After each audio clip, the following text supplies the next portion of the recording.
Hi అండి. ఈ చల్లటి వెదర్‌లో రోటీయో, పూరియో తినాలనిపించి మొన్న ఒకరోజు రోటీ చేసుకుందామని గబగబా ప్రిపేర్ చేసేసుకున్నాను. కానీ ఏం కర్రీ చేద్దామా అంటే రాజ్మా కానీ ఎటువంటివి పల్సెస్ ఏమో నేను నానబెట్టలేదు.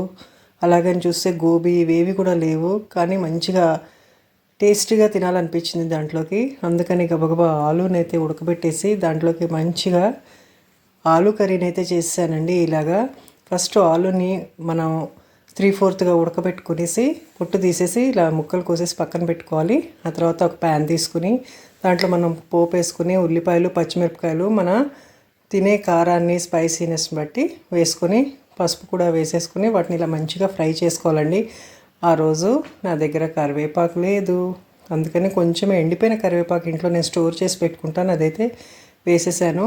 అవి కొంచెం ఉల్లిపాయలు కూడా వేగిన తర్వాత దాంట్లో ధనియాల పొడి, జీలకర్ర పొడి, అలాగే కొద్దిగా ఉప్పు, కారం వేసేసి ఆ ఆనియన్స్ని కూడా కొంచెం ఫ్రై చేసిన తర్వాత మనం రెడీ చేసి పెట్టుకున్న ఈ ఆలూని వేసేసి అవి కూడా ఒక 5 నిమిషాలు అయితే వేపుకున్నానండి.